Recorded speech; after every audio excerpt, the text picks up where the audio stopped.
చరిత్ర మరియు భూగోళ శాస్త్రం కోసం మీ గమ్యస్థానం KSN నాలెడ్జ్ హబ్ కు స్వాగతం. మా ఛానల్కి సబ్స్క్రైబ్ చేయండి. ధన్యవాదాలు. నమస్కారం.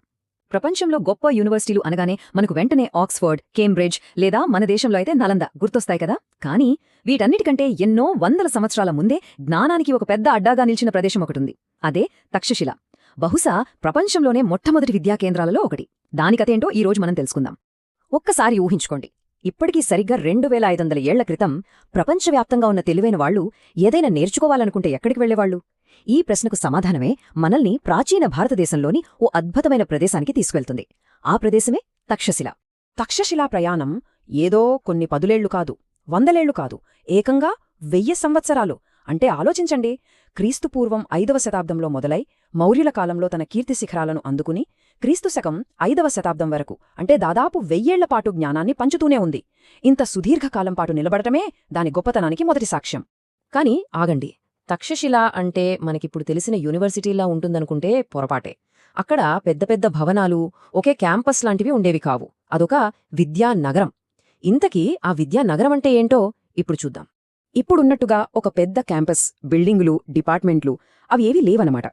నగరమంతటా గొప్ప గొప్ప గురువులు అంటే ఆచార్యులు ఉండేవారు. వాళ్ల ఇళ్లే విద్యాకేంద్రాలు. విద్యార్థులు తమకు నచ్చిన గురువుని ఎంచుకుని వాళ్ల ఇంట్లోనే ఉంటూ చదువుకునేవారు. ఇది గురువుకి శిష్యుడికి మధ్య ఉండే బంధానికి ఎక్కువ ప్రాధాన్యతనిచ్చిన ఒక అద్భుతమైన సిస్టమ్. చూశారుగా తేడా? ఒకవైపు చూడండి, ఒక సిటీ మొత్తం స్ప్రెడ్ అయ్యున్న స్వతంత్ర గురువులు, వాళ్లకి వాళ్లే బాస్. మరోవైపు ఒకే కంట్రోల్లో ఒకే చోట ఉండే మోడర్న్ యూనివర్సిటీ. ఈ తేడానే తక్షశిల స్పెషాలిటీ. ఇక్కడ విద్యార్థికి గురువుతో డైరెక్ట్ కనెక్షన్ ఉండేది. నేర్చుకోవడంలో కూడా చాలా స్వేచ్ఛ ఉండేది. మరి అక్కడ అడ్మిషన్ ఎలా దొరికేది? చాలా సింపుల్. సాధారణంగా 16 ఏళ్లు వయసొచ్చాక, బేసిక్ ఎడ్యుకేషన్ అయిపోయాక విద్యార్థులు అక్కడికొచ్చేవారు. ఎలాంటి ఎంట్రన్స్ ఎగ్జామ్లు లేవు. గురువు అంగీకరిస్తే చాలు, అడ్మిషన్ దొరికినట్టే. ఇక ఫీజు విషయానికొస్తే, చదువు పూర్తయ్యాక విద్యార్థి తన శక్తి కొద్దీ గురుదక్షిణ రూపంలో కృతజ్ఞతగా సమర్పించేవాడు. కోర్సు పూర్తి చేయటానికి సుమారు 7-8 సంవత్సరాలు పట్టేది. తక్షశిల గొప్పదనం కేవలం దాని సిస్టంలో మాత్రమే లేదు. అసలు కథ అక్కడ చదువుకున్న వాళ్లలో, చెప్పిన పాఠాల్లో ఉంది.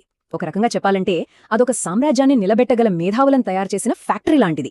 ఒక్కసారి చూడండి, ఆ కాలంలోనే అక్కడ ఏం చెప్పేవారో. పాలిటిక్స్, ఆయుర్వేదం, సర్జరీ దగ్గర్నుంచి విలువిద్య, ఖగోళశాస్త్రం వరకు. ఊహించగలమా? దాదాపు 60కి పైగా సబ్జెక్టులుండేవట. ఇదంతా కేవలం థియరీ కాదు, ప్రాక్టికల్ నాలెడ్జ్. నిజ జీవితానికి ఉపయోగపడే చదువుకు పెద్దపీట వేశారు. కరెక్టే కదా? ఏ విద్యాసంస్థకైనా అసలు విలువ తెచ్చేది అక్కడి నుంచి వచ్చిన మనుషులే. మరి తక్షశిల నుంచి వచ్చిన ఆ లెజెండ్స్ ఎవరో ఇప్పుడు చూద్దాం. ఈ లిస్టు చూస్తే మైండ్ బ్లాక్ అవ్వాల్సిందే. మౌర్య సామ్రాజ్యానికి పునాది వేసిన చాణక్యుడు, ఆ సామ్రాజ్యాన్నేలిన చంద్రగుప్త మౌర్యుడు, ఆయుర్వేదంలో దిగ్గజంలాంటి చరకుడు, సాక్షాత్తు బుద్ధుడికే పర్సనల్ డాక్టర్గా ఉన్న జీవకుడు, సంస్కృత వ్యాకరణానికి ఒక రూపాన్నిచ్చిన పాణిని, వీళ్లంతే తక్షశిల ప్రొడక్ట్సే. చరిత్ర గతిని మార్చిన వీళ్లందరూ ఇక్కడ చదివినవాళ్లే లేదా బోధించినవాళ్లే. అంత గొప్ప చరిత్ర ఉన్నా ప్రతి కథకు ఓ ముగింపు ఉంటుంది కదా. అలాగే 1000 ఏళ్లుగా జ్ఞానాన్ని పంచిన తక్షశిల ప్రయాణం కూడా ముగింపు దశకు వచ్చింది. అసలు అంత పెద్ద విద్యాకేంద్రం ఎలా అంతమైపోయింది? ఇప్పుడు తెలుసుకుందాం. చరిత్ర చెప్పే నిజమిది: ఏ స్వర్ణయుగమైనా శాశ్వతం కాదు. వెలుగున్న చోట చీకటి వస్తుంది. అలా 1000 ఏళ్లుగా వెలిగిన తక్షశిల అనే జ్ఞానదీపం కూడా నెమ్మదిగా ఆరిపోవడం మొదలైంది. ఆ గొప్ప విద్యాకేంద్రంపై చీకట్లు కమ్ముకున్నాయి. దీనికి ప్రధాన కారణం క్రీస్తుశకం 5వ శతాబ్దంలో జరిగిన దండయాత్రలు. మధ్యాసియా నుంచి వచ్చిన శ్వేతాహూనులు ఆ నగరాన్ని పూర్తిగా ధ్వంసం చేశారు.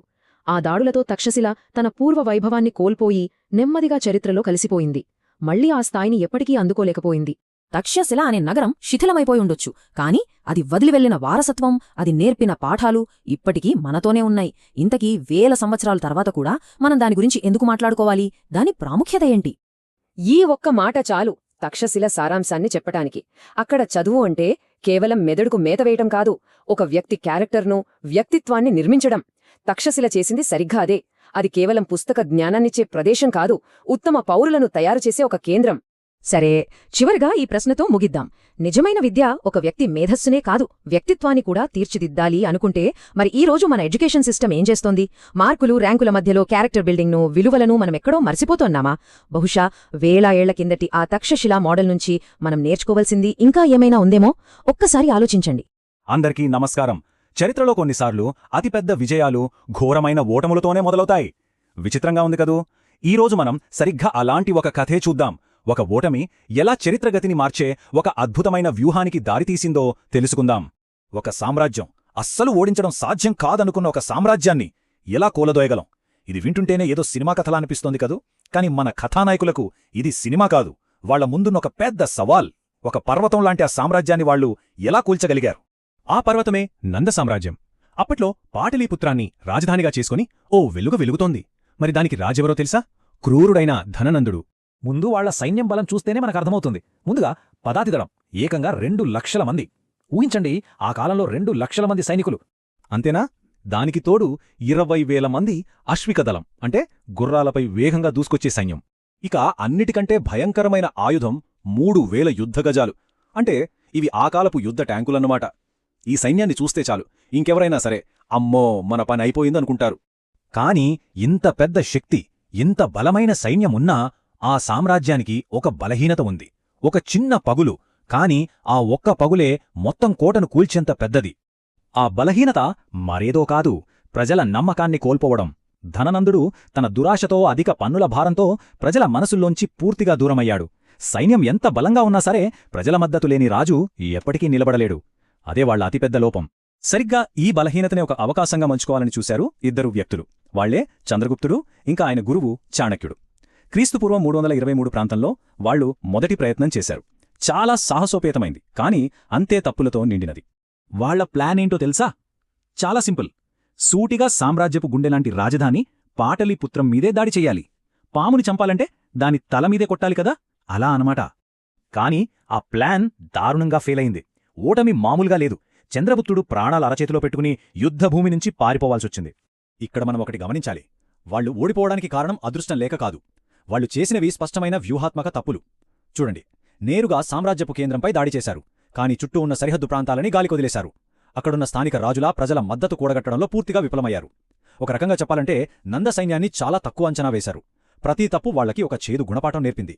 ఓటమి తర్వాత చంద్రగుప్తుడు, చాణక్యుడు ఇద్దరూ అడవుల్లో దాక్కున్నారు. అంతా అయిపోయిందన్న నిరాశ. కాని కొన్నిసార్లు మనకు కావలసిన జ్ఞానం ఊహించని చోట్ల, చాలా సాధారణమైన విషయాల్లో దొరుకుతుంది. అంత పెద్ద సమస్యకు సమాధానం ఏ యుద్ధశాస్త్ర గ్రంథంలోనూ దొరకలేదు. మరి ఎక్కడ దొరికింది? అది ఒక చాలా మామూలు సంఘటనలో దొరికింది. అలా అడవిలో ఉన్నప్పుడు చాణక్యుడికంట ఒక దృశ్యం పడింది. ఒక తల్లి తన బిడ్డకు వేడివేడి అన్నం తినిపిస్తోంది. ఆ పిల్లాడేం చేశాడంటే నేరుగా అన్నం మధ్యలో చెయ్యి పెట్టాడు. అంతే, చెయ్యి కాలి ఏడవడం మొదలుపెట్టాడు. అప్పుడు ఆ తల్లి తన కొడుకుతో ఇలా అంది, నువ్వు కూడా చంద్రగుప్తుల్లాగే మూర్ఖుడివి. అన్నం మధ్యలో వేడిగా ఉంటుంది, అందుకే ముందు చుట్టూ అంచుల నుంచి తినడం మొదలుపెట్టాలి అని. ఆ మాటలు వినడానికి చాలా సాధారణంగా ఉన్నా చాణక్యుడి మెదడులో ఒక మెరుపు మెరిసింది. అంతే, ఆ ఒక్క వాక్యం వాళ్ల ఓటమికి కారణాన్ని, గెలుపుకు మార్గాన్ని ఒకేసారి కళ్లముందు నిలబెట్టింది. ఆ ఒక్క చిన్న సంఘటన నుంచి ఒక పవర్ఫుల్ కొత్త వ్యూహం పుట్టింది. అదే సరిహద్దుల నుండి కేంద్రం వైపు వెళ్లడం. చూద్దాం అదెలాగో. ఈ పోలిక చూస్తే మనకు స్పష్టంగా అర్థమవుతుంది వాళ్ల ఆలోచనా విధానం ఎలా మారిందో. మొదట నేరుగా శత్రువు బలంగా ఉన్న చోట ఢీకొట్టారు. కాని ఇప్పుడు ముందు శత్రువును బయటనుంచి బలహీనపరచాలి అనుకున్నారు. ఇది బండను తలతో కొట్టడం లాంటి ముండి పట్టుదల నుంచి ఓపికగా ఒక్కో అడుగు వేసుకుంటూ వెళ్లే వ్యూహానికి మారడం లాంటిది. మొత్తం గేమ్ ప్లాన్ మార్చేశారు. కొత్త ప్లాన్ చాలా సింపుల్. 2 స్టెప్స్. 1, ముందు సామ్రాజ్యం చుట్టూ ఉన్న బయటి ప్రాంతాలను గెలవాలి.